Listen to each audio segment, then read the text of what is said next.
안녕하세요. 안녕하세요. 우리에게 한질 안질 저녁을 맞이할 수 있도록 축복을 인도하신 하나님께 감사드립니다.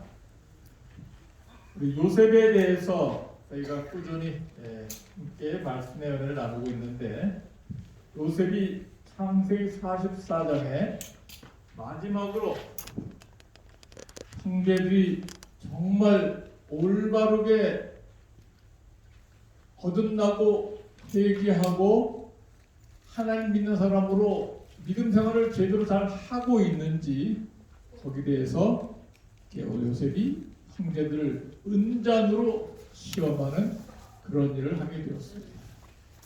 요셉이 자기가 사용하는 은잔을 몰래 베냐민의 자루에 넣고 그들이 떠난 다음에 뒤쫓아가서 자루를 다 수색해갖고 베냐민의 자루에서 그 은잔을 발견해내고 베냐민을 다시 잡아올라 했을 때, 그 형제들이 다시 그 베냐민과 함께 모두가 다 다시 요셉을 만나러 돌아오는 내용을 오늘 아침에 말씀드리면서, 우리가 또 때로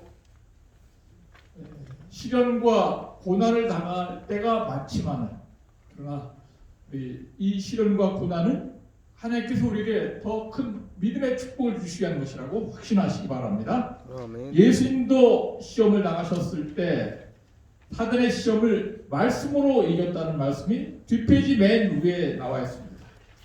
기록되었을 때, 이 기록되었을 때, 이 6글자의 위력은 예수님 당시부터 시작해서, 아니 구약 시대도 마찬가지고 인류 6천년 역사에 있어서 사단의 시험을 이길 수 있는 가장 강력한 말씀의 무기가 된 것이 바로 기록되었으되, 예수님께서 40일 금식하신 후에, 40일 금식했었으면은 정신이 오락가락할 수도 있을지 모르겠어요.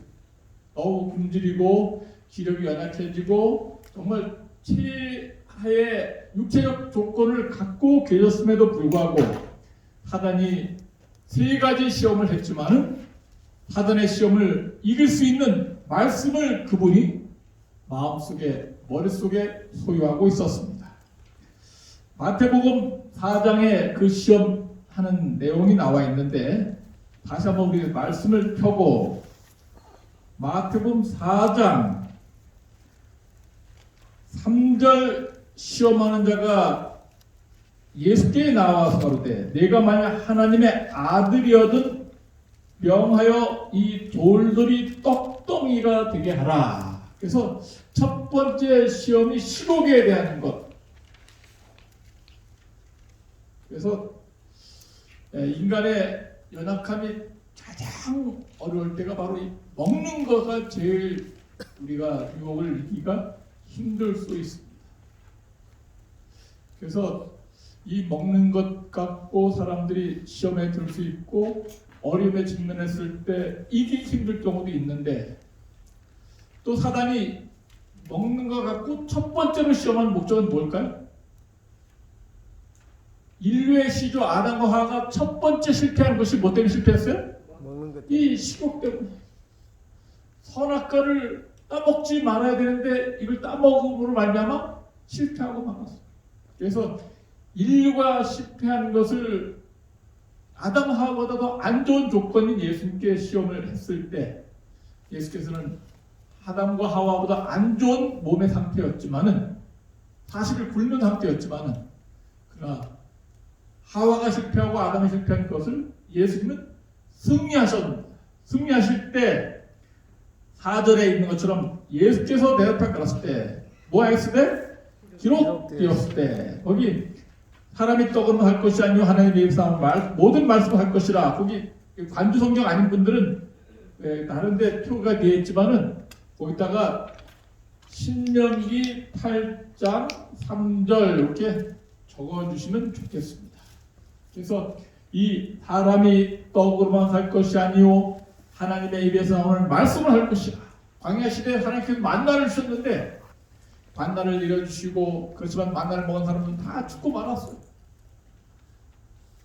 이 광야에서 먹는 만나처럼 그것은 다 우리가 잠깐 동안 생명이 유효하는 말씀인데 그러나 이 떡만 갖고 살 것이 아니라 하나님의 입에서 말씀으로 사는 사람들은 영생한다는 말씀이 있고 두 번째 뛰어내리라 성전 꼭대기에서 뛰어내리라 사단도 뭐라고 심했습니까? 6절에 보니까 기록하였으되 그렇게 시험 예수님이 말씀으로 대항하니까 자기도 말씀으로 또 이렇게 나와요. 사단이 성경을 모르는 게 아니에요. 그렇지만 예수님께서는 7절에 예수께서 이르시되 또 기록되었을 때 주 너희 하나님을 시험치 말라 하였느니라. 이것은 신명기 6장 몇 절? 16절. 두 번째 시험은 명예에 대해서. 신명기 6장 16절을 인용해서 예수님께서는 주 너희 하나님을 시험치 말라. 성전 꼭대기에서 뛰어내리면 죽지 않는다는 사람들이 모여서 다 우러러볼 것입니다. 명예를 높일 수 있고 또 그런 존귀하게 될 수 있는 그런 특별한 사람인 것을 사람들이 생각하고 사람이 추앙할지 모르지만 그러나 예수님께서는 주 너희 하나님을 시험치 말라. 뛰어내리는 것이 하나님을 시험하는 거기 때문에 예수님께서 말씀을 인용해서 사단의 시험을 거절하시고 세 번째 시험에도 엎드려 절하면 다 주겠다 그랬을 때 10절에도 이에 예수께서 말씀하실 때 사탄아 물러가라 기록되었을 때 주 너희 하나님께 경배하고 다만 그를 섬기라 하였느니라. 그래서 여기는 신명기 6장 13절 세 번째는 탐욕 신명기 6장 13절에 오직 우리가 하나님께만 경배해야지 다른 신에게 경배하는 것은 옳지 못하다 이렇게 말씀을 주시고 있습니다. 그래서 이 마지막 순간까지도 예수님은 배는 고프셨지만 머리에는 성경 말씀이 똑같이 기억을 하고 있는 거예요.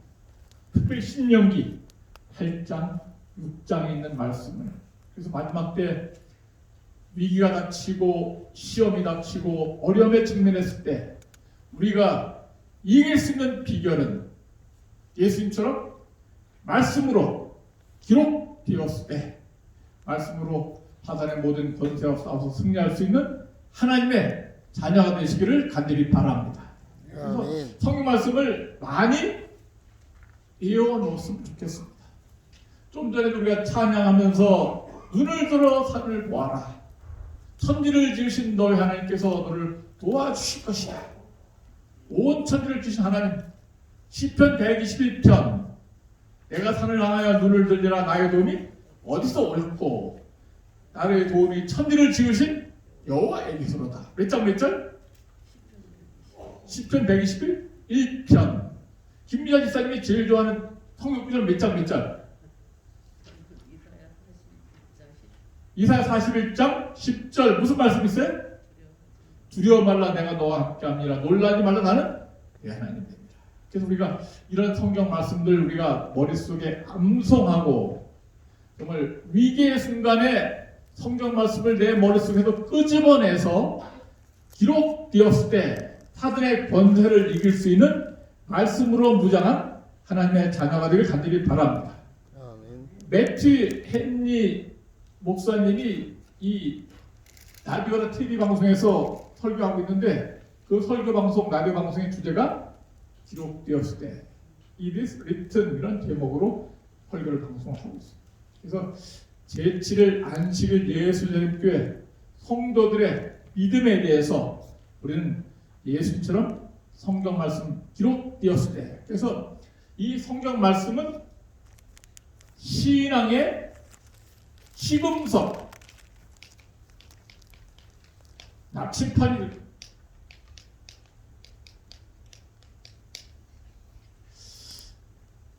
우리 교회를 올바른 대로 인도하는, 또 신앙을 올바로 인도하는 진한층, 우리 교회 책에 교회 진함이 있죠.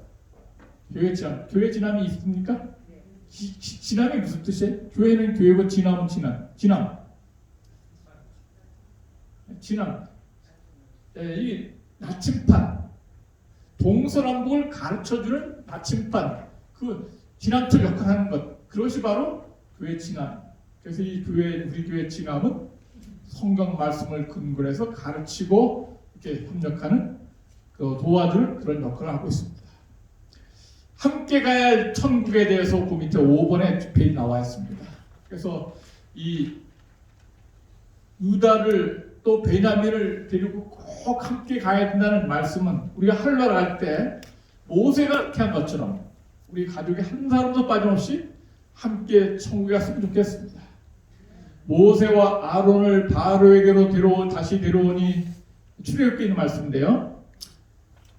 바로가 그들에게 이르되 가서 너희 하나님 여호와를 섬기라. 갈 자가 누구노? 모세가 이르되 우리가 여호와 앞에 절기를 지킬 것인즉 우리가 남녀노소와 우양을 데리고 가겠나이다. 바로가 그들에게 이르되 내가 너희와 너희 어린 것들을 보내면 여호와를 너희와 함께 하게 함과 일반이니라. 삼갈지어다. 너희 경영이 악하니라. 그는 불가니 너희 남정만 가서 여호와를 섬기라. 이것이 너희의 구하는 바니라. 이에 그들이 바로 앞에서 쫓겨나니라. 모세가 아론이 바로에게 가서 우리가 이제 하나님께 얘기하기 위해서 출애굽해야 되겠습니다. 그렇게 했을 때 바로가 처음에 남자들만 가라. 처음엔 안 보내려고 해서 자꾸 재앙이 임하니까 남자들만 가라. 근데 모세가 뭐랬습니까? 안 됩니다. 여자도 가야 됩니다. 어린이도 가야 됩니다. 짐승도 데려가야 됩니다. 한 사람도 빠지면 다 데려가야 됩니다. 근데 바로 화가 나고 안 돼. 그럼 못 가. 그러니까 남자만 가서 예배드리고 다시 돌아오라고 바로를 요구한 거예요. 근데 모세와 아론이 아닙니다. 우리는 다시 애굽으로 돌아올 수 없습니다. 우리 한 번 떠난 애굽으로 돌아가지 않고 우리는 가나안에 갈 것입니다. 그러면 우리는 아기를 데리고 가야 됩니다. 우리 처자식 다 데려가야 됩니다. 뿐만 아니라 하나님께 예배할 양과 소도 다 데려가야 됩니다. 그래서 이것은 이 모세의 이런 마음은 정말 이 유다가 베냐민을 꼭 데리고 집으로 가야겠다는 그런 간절한 열망을 우리가 이 말씀 속에서 함께 공통점을 발견하게 되어서 이 말씀을 기록해 놓고 있습니다. 천국에 갈 때 결국은 바로가 안 보내려고 그러다가 10번째 재앙, 장자가 죽는 재앙이 있었을 때 결국은 다 가라. 지체하지 말고 빨리 가. 너희들이 좀 있으면은 이러다가 우리 처자들 뿐만 아니라 둘째, 셋째 다 죽겠다. 너희들 빨리 나가라. 빨리. 오히려 쫓아낼 정도로 이렇게 신속히 애굽에서 출애굽하는 그런 말씀을 우리가 읽어볼 수 있겠습니다. 자, 이제 두 번째 단락으로 넘어왔습니다. 창세기 44장 14절 우리 복귀한 곳을 다시 한번 눈여겨보시면 고맙겠습니다. 유다와 그 형제들이 요셉의 집에 이르니 요셉이 오히려 그곳에 있는지라. 그 앞 땅에 엎드리니 요셉이 그들에게 이르되 너희가 어찌하여 이런 일을 행하였느냐. 나 같은 사람이 점 잘 칠 줄을 너희가 알지 못하느냐. 유다가 가로되 우리가 내주께 무슨 말을 하오리까. 무슨 설명을 하오리까. 어떻게 우리 정직을 나타내리까. 하나님이 종들의 죄악을 적발하셨으니 우리와 이 잔이 발견된 자가 다 내 주의 종이 되겠나이다. 요셉이 가로되 내가 결코 그리하지 아니하리라. 잔이 그 손에서 발견된 자 베냐민만 나의 종이 되고 너희는 평안히 너희 아버지께 돌아 올라갈 것이니라. 유다가 그에게 가까이 가서 가로되 내 주여 청컨대 종으로 내 주의 귀에 한 말씀을 고하게 하소서. 주의 종에게 노하지 마옵소서. 주는 바로와 같으십니다. 이전에 내 주께서 종들에게 물으시되 너희는 아비가 있느냐 아우가 있느냐 하시기에 쭉 이제 유다가 그렇게 있다고 그러고 베냐민 데려오라고 그런 모든 과거의 자초지정을 설명하게 되었습니다. 30절 아비의 생명과 아이의 생명이 서로 뭐 되었다 했어요? 결탁되었거늘 이제 내가 주의 종 우리 아비에게 돌아갈 때 아이가 우리와 함께 하지 아니하면 아비가 아이의 없음을 보고 죽으리니 이같이 되면 종들이 주의 종 우리 아비의 흰 머리로 슬피 음부로 내려가게 함이니이다. 주의 종이 내 아비에게 아이를 담보하기를 내가 이를 아버지께로 데리고 돌아오지 아니하면 영영이 아버지께 죄를 지리라 하였사오니 청컨대 주의 종으로 아이를 대신하여 주의 종이 되게 하시고 아이는 형제와 함께 도로 올려 보내소서.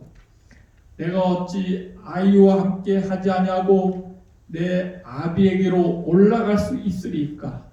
두렵건대 제 해가 내 아비에게 미침을 보리이다. 창세기 44장 이렇게 해서 끝나게 됩니다.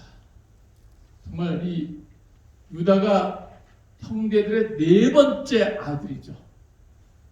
루벤, 시몬, 레위, 유다. 근데 그 위에 루벤도 그렇고 시몬도 그렇고 레위를 제쳐두고 유다가 나서서 형제들의 대변인 역할을 하면서 이렇게 요셉을 설득하고 있는 것입니다.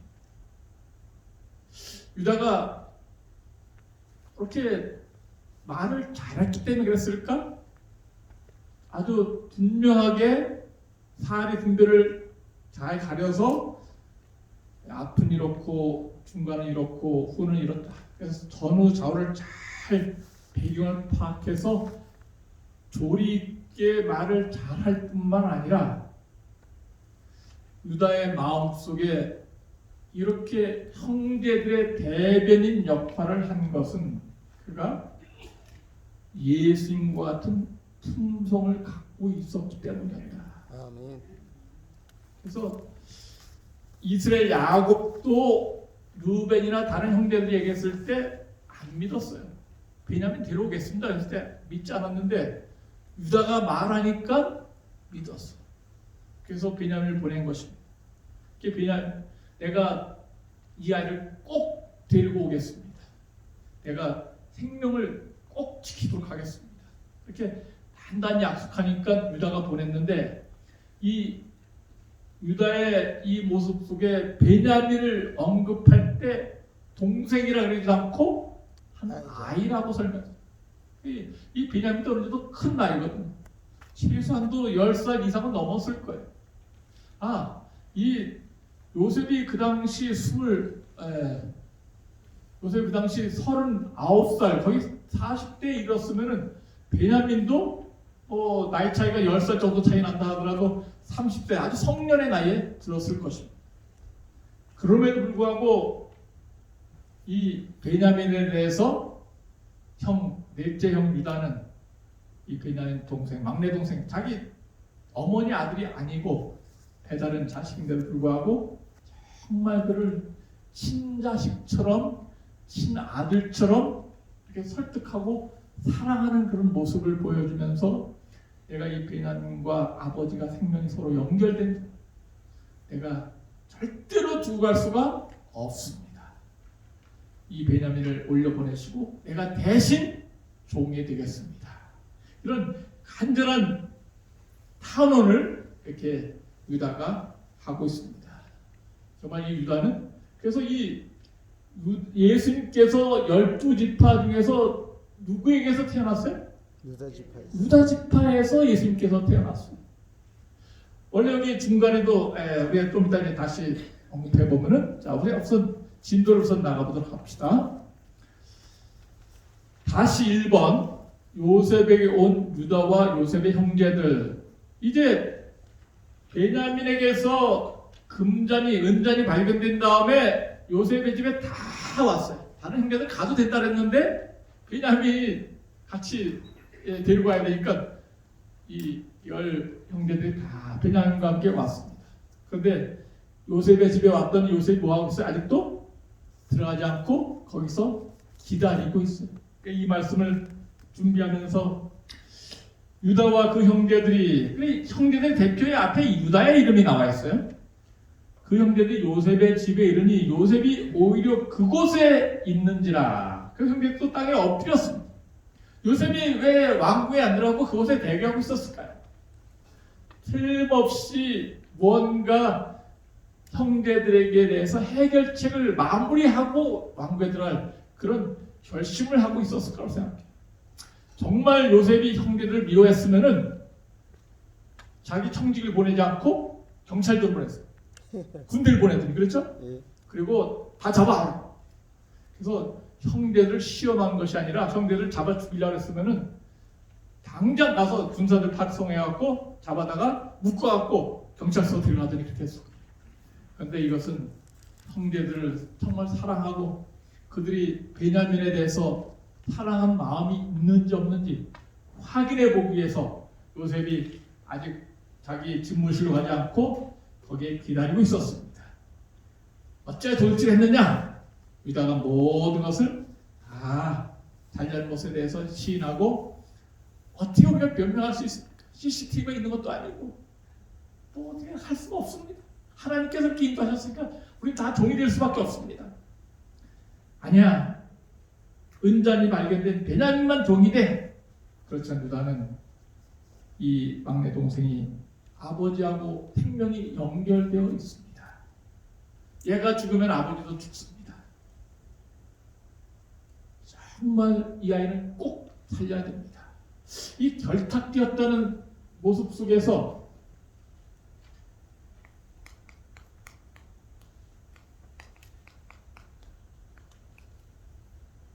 이 아버지하고 아들 생명이 서로 연결되었다. 끊을 수 없는 관계이다. 이 모습 속에서 우리는 예수님의 모습을 보게 됩니다. 그냥 비천하고 버릴만 한데 우리를 버리지 아니하시고 하나님 아버지와 우리를 뗄래야 뗄 수 없는 그런 꼭 붙들어낼 수 있는 결탁된 생명으로 연결시켜 주기 위해서 오신 분이 바로 누구예요? 예수님이시다. 그래서 이 유다가 아버지와 베냐민의 생명을 연결시키고 베냐민을 꼭 살려서 아버지께 데려가야 된다는 그런 간절한 탄원과 호소의 모습은 이 유다는 바로 누굴 상징하고 있어요? 예수님을 상징하고 있어요. 예수님께서도 정말 겟세마네 동산에 그렇고 피땀 흘리면서 눈물 흘리면서 기도하시면서 이 무지몽매한 죄인들을 데리고 천국에 꼭 데려갈 수 있도록 이 죄인들을 위해서 기도하시고 탄원하시고 지금도 하늘 지성소에서 우리를 불쌍히 여주시고 우리가 병에서 회복되고 암에서 치유되고 멸망당하지 않고 정말 하늘나라 아버지께 우리를 데려가기 위한 간절한 탄원을 예수님께서도 유다처럼 지금 우리를 하고 계심을 꼭 잊지 않게 되기를 간절히 바랍니다. 아멘. 그래서 정말 이 특별히 베냐민은 불쌍한 아이, 저번에 말씀드렸죠. 왜 불쌍한 아이라 했습니까? 이 애가 태어날 때 누가 죽고 말았어요? 엄마가 죽고 말았어요. 엄마 라헬이. 그래서 이 애는 젖도 못 먹고 큰 젖 동량만 했어요. 아마 라헬 크롬마라든지 또 실바라든지 비라일이 가서 애 젖 좀 주세요. 젖 동량하면서 컸어요. 이 불쌍한. 그러니까 이 아버지 야곱이 사랑한 라헬의 생명과 바꾼 자식이기 때문에 정말 더더욱 이 베냐민은 아버지와 결탁된, 그러니까 이 베냐민을 아버지가 사랑할 수밖에 없는 이유는 베냐민을 얻기 위해서 누구를 희생했어요? 라헬을 희생했어요. 그러니까 이 베냐민 올 때마다 자기 정말 가장 사랑했던 부인 라헬을 이렇게 아마 베냐민 볼 때마다 라임 생각하면서 많이 야곱이 울었을 것이라고 생각해요. 그래서 베냐민을 꼭 살려야 되겠다는 그런 간절한 열망, 유다의 호소, 이것이 바로 예수님의 모습을 이야기하고 있습니다. 그러면서 4번에 자신이 베냐민을 대신해서 종이 될 것을 원하고 있습니다. 우리 총리 대신 총리시여, 이 아이는 아버지와 생명이 연결되어 있습니다. 이 아이를 살려주십시오. 그리고 차라리 내가 종이 되겠습니다. 이 요셉을 팔자고 제안한 사람이 유다예요. 그러니까 유다가 그래도 어떤 면에서 죽이자는 제안보다는 팔자는 제안이 좀 생명을 연장했을 거 오히려 잘 됐을지 모르지만, 그래도 유다도 자기가 베냐민의 형 요셉을 팔아버린 거에 대해 책임이 있어요. 그래서 라헬 어머니의 베냐민마저 잃게 된다면 요셉도 자기 때문에 잃게 되고 베냐민도 자기 때문에 잃게, 아버지한테 죽을 죄를 짓는 것입니다. 그래서 나는 2번 다시 요셉을 팔아넘겼으니까 그거 하나로 족하지 2번 다시 내가 또 죄를 지을 수 없습니다. 그런 간절한 심령으로 내가 대신해서 이렇게 골모 종이 될 테니까 베냐민을 마십시오. 그러면서 이 말씀을 읽어보니까 이 생명을 담보로 하는 모세의 말씀이 또 생각나는데 좀 이따 말씀드리겠습니다. 자, 그래서 적응과 교훈, 지도자의 품성, 요셉을 놓고 우리가 본 것입니다. 요셉은 지혜의 사람이었고 인내의 사람이었다. 그 다음에 용서와 사랑을 갖고 있었고 자비롭고 공의로운 마음도 갖고 있었다. 그래서 이 요셉이 절제하고 인내하고 정말 형들을 보자마자 감방에 가둬갖고 그냥 자기를 이렇게 애고에 팔아버린 왼수를 벌주 그렇게 하지 않냐고 정말 자기를 팔아버린 형제들에 대해서 용서하고 또 그들을 사랑하고 다시 형제들과 함께 화목하게 지내려는 이런 인내하고 자기 감정이 북받아오르고 베냐민에 대해서 얼굴 볼 때 당장 이렇게 뭔가 행동으로 옮길 수 있었지만 그래도 인내하는 그런 요셉의 품성을 우리가 배울 수 있습니다. 범죄에 대한 솔직한 회개와 자백이 또한 필요하다 생각했어요. 그래서 유다가 그렇게 한 것처럼 정말 은자를 발견되었을 때 유다가 변명하지 않고 이것은 우리 잘못입니다. 어떻게 변명할 수가 없습니다. 그 잘못을 실토한 것처럼 아담과 하와가 죄를 졌을 때 핑계대거나 원망하지 않고 하나님께 죄를 그대로 고백했으면 좋았을 텐데 이 유다처럼 죄를 자백했으면 좋았을 텐데 그렇게 하지 못했습니다. 아담은 누구 핑계댔습니까? 하와. 왜 성악을 따먹었냐 그랬더니 여자 때문에 그렇습니다. 근데 여자 때문에만 그렇게 하지 않고 그 앞에 토를 달았어요. 뭐라고 토를 달았습니까? 하나님이 주신. 다시 한번 확인해 볼까요? 창세기 3장 12절 아담이 가로되 하나님이 주셔서 나와 함께 하신 누가? 여자 그가 그 나무를 실과를 내게 주므로 내가 뭐 했나이다? 먹었나이다. 그러니까 내가 죄를 진 것은 누구 때문입니까? 하나님 때문에. 선한 여자 때문에. 여자가 한 80%는 차지합니다. 근데 누구도 20% 책임져야 돼? 하나님도 책임져야 돼. 누가 뭐 여자 달라 그래서 다 줬습니까? 내가 달라 그러는데 갑자기 잠들고 일어났더니 누가 생겼어요? 여자가 생겨나. 그러니까 아니 내가 원하지 않는데 하나님이 주셨으니까 하나님께서도 책임져야 됩니다. 이거는 하나님께 대한 핑계와 변명이라고 볼 수 있습니다. 그랬더니 여자도 또 누굴 핑계댔어요?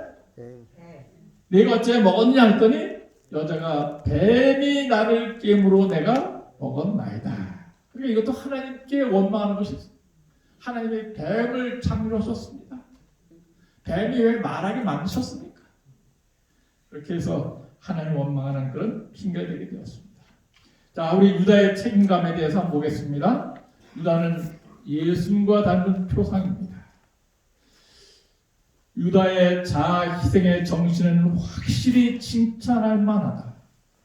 늙은 아버지가 슬픔과 고통당한 것을 막기 위해 부모의 사랑을 더 많이 누려온 형제를 대신하여 자발적으로 노예가 되겠다는 그의 태도는 아무리 높이 평가해도 지나치지 않는다.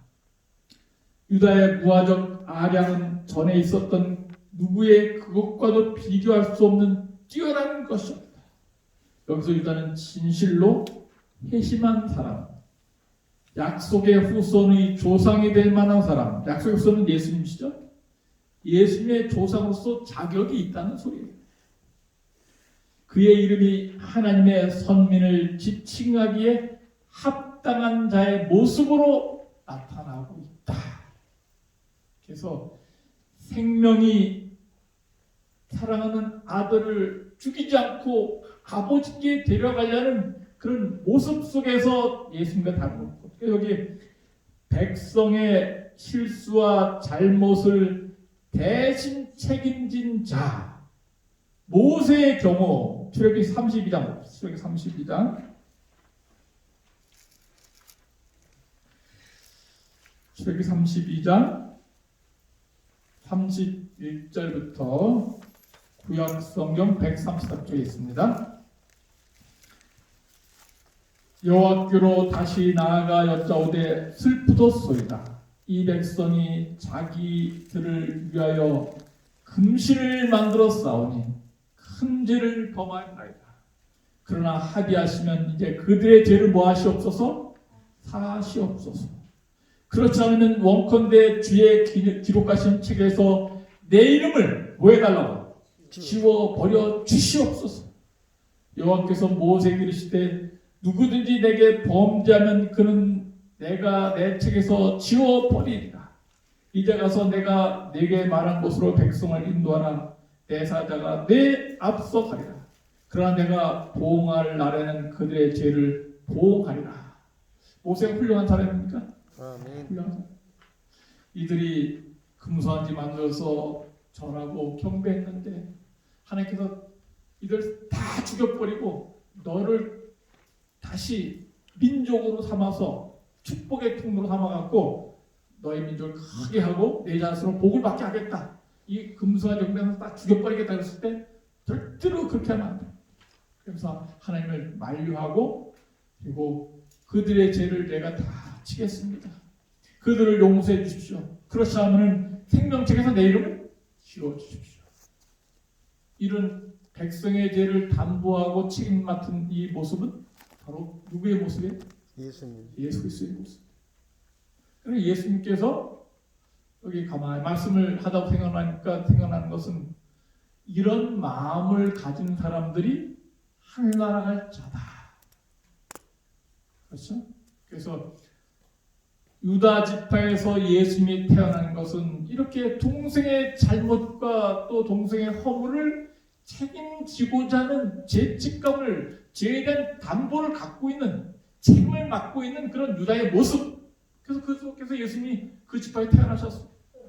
그리고 모세가 백성들이 금송아지 숭배하고 죄를 졌을 때 내가 책임지겠습니다. 저의 그들 다 용서해 주십시오. 아니면 내가 생명책에 내 이름을 지워주실 때 자기를 멸망시키라는 소리. 내가 죽으면 죽는 한이 있어도 이 백성 데리고 꼭 가나안에 데려가야 되겠습니다. 이런 마음 가졌으니까 하나님께서 그를 부활시켜서 그를 천국에 데려가셨다고 볼 수 있습니다. 우리가 이렇게 주변에 있는 잘못한 사람에 대해서 회개하고 또 사랑하고 도와줄 수 있는 그런 믿음 가졌으면 좋겠습니다. 갈렙에 대한 이야기도 써놨는데 갈렙도 역시 그가 40세 나이에 정탐꾼 파송했지만은 10명 때문에 못자고 말았어요. 그들의 죄를 대신 지고 40년을 가나안을 같이 방황하게 되었습니다. 참 이 갈렙이 최고참 어른으로 가나 도착했는데 제일 억울했을 거예요. 자기 같았으면 즉시 40년 호송생활을 하지 않았는데 이 믿음이 없는 사람들 때문에 할 수 없이 40년을 방황한 거예요. 그래서 절대로 갈렙은 하나님을 원망하지 않고 저놈들 때문에 내가 가나안에 못 들어왔다고 탓하지 아니하고 그런 미련하고 믿음 없는 사람들 다 함께 동고동락하면서 85세 될 때까지 그가 하나님을 충실히 온전히 좇았으므로 말미암아 가나안에 살아남는 가나안에 들어갈 수 있는 축복을 경험하게 되었습니다. 예수님은 잿집 맡은 우리 구주이십니다. 잿집 맡은 우리 구주 찬양 있죠? 예. 그래서 이 베드로가 실수하고 잘못했을 때도 예수님은 베드로의 그 뒤치락거리를 예수께서 다 하셨습니다. 특별히 마태복음 17장에는 성전세 받는 이야기가 나옵니다. 우리가 다시 한번 확인해 보겠습니다. 마태복음 17장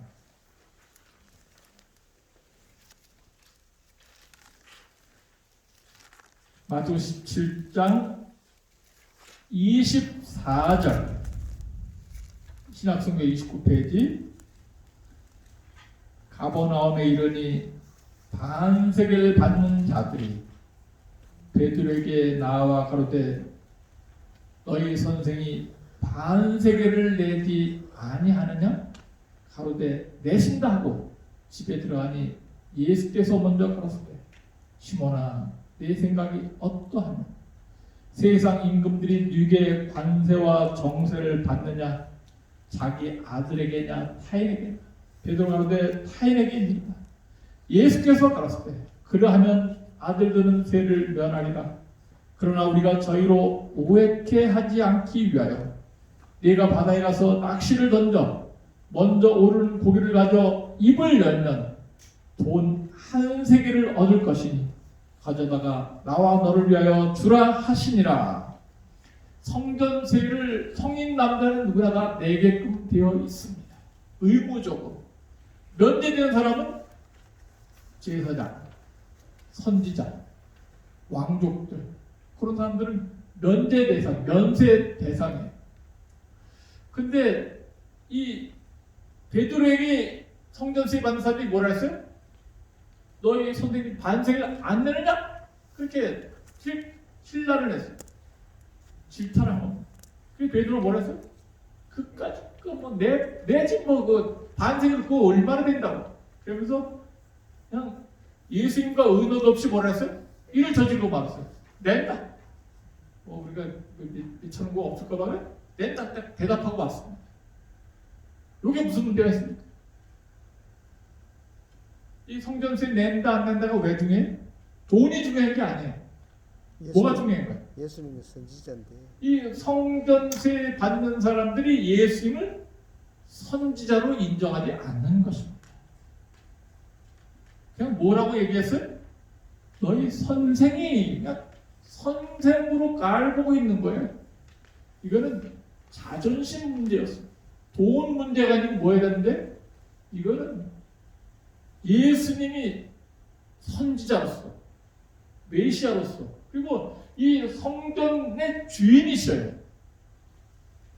성전에서 종교 영광을 받으실 정부의 대상 하나님이신데 그거를 완전히 무시하고 선지자로도 인정하지 않고 다만 선생 세금 내야 돼. 너는 연세 혜택이 없는 그냥 보통 인간에 불과하다고 이렇게 모욕을 하는 거예요.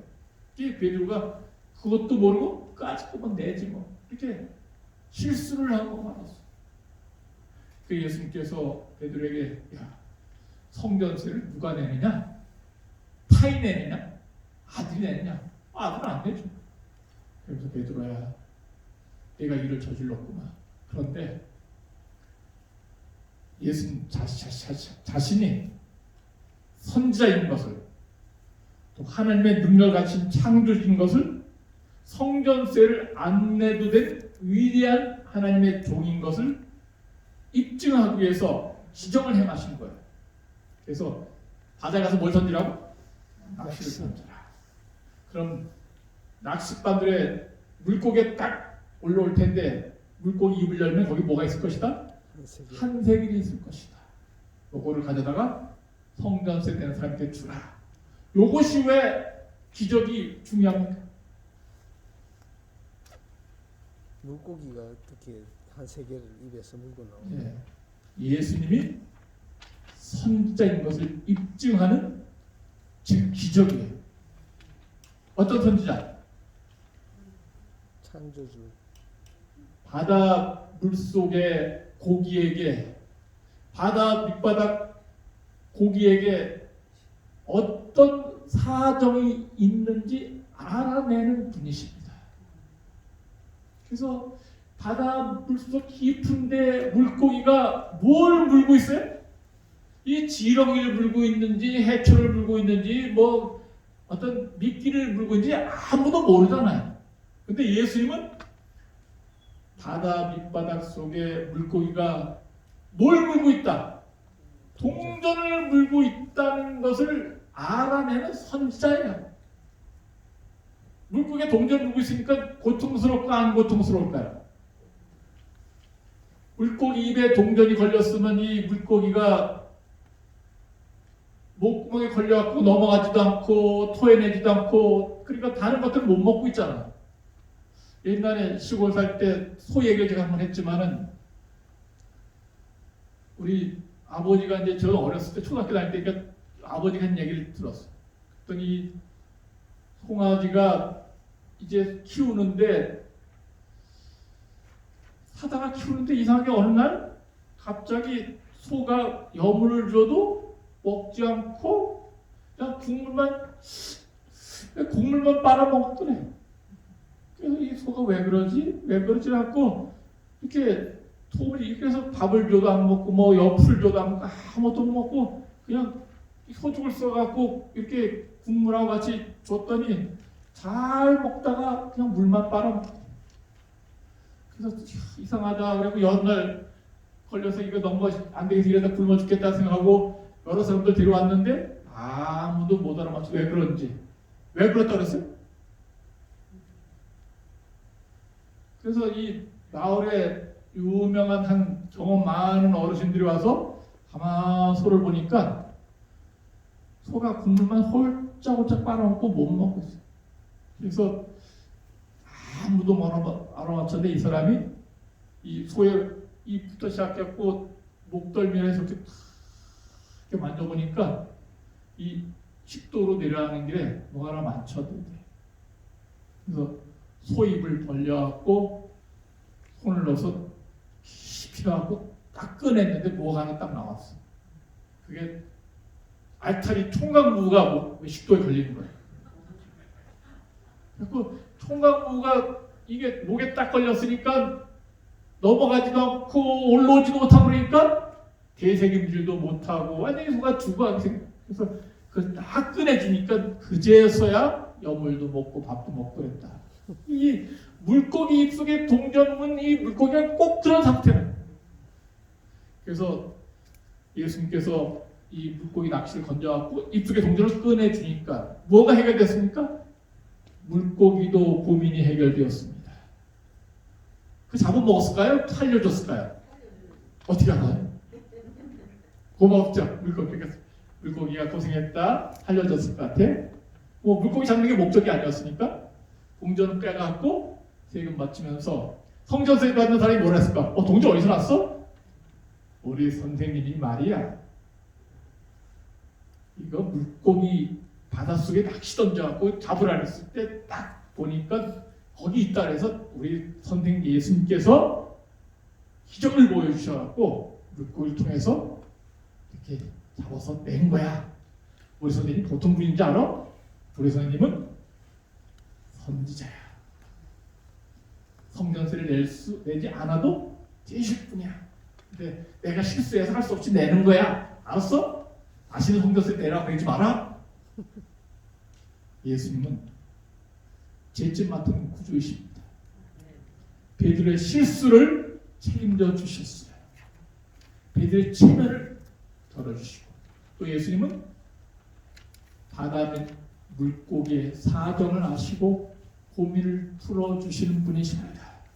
아멘. 아멘. 하늘나라에서 예수님은 내 사장도 아실까요? 아멘. 내가 진통이 어디로 왔는지, 왜 잠 못 자고 있는지, 뭐 때문에 고민하고 있는지, 뭐의 소원이 무엇인지 아무리 몰라도 그냥 동전을 물고 고통하는 그 물고기의 사정 아시는 것처럼 만물의 영장인 우리 사람을 아시고 우리 모든 죄짐 맡으신 예수님께 우리 모든 죄짐을 풀어주시고 해결해 주실 수 있는 그런 안식이 되길 간절히 바라면서 말씀을 마치겠습니다. 아멘. 기도하겠습니다. 하늘에 계신 우리 아버지 유다가 하나밖에 없는 동생, 불쌍한 동생, 그 베냐민을 살리기 위해서 보증서고 책임지고 생명을 살리기 위해서 노력하는 모습 속에 예수님을 보게 됩니다. 우리도 단 하나밖에 없는 생명, 우리의 생명도 소중할 뿐만 아니라 우리 주변에 있는 불쌍하고 가련한 생명, 도와줄 수 있는 생명을 담보받은 하나님 아버지와 연결된 그런 훌륭한 영혼구원의 사명을 이루게 해 주시옵소서. 아멘. 우리 하나님, 이 안식을 우리가 잠 못 자고 괴롭고 고민하고 있을 때 하늘 아버지께서, 예수님께서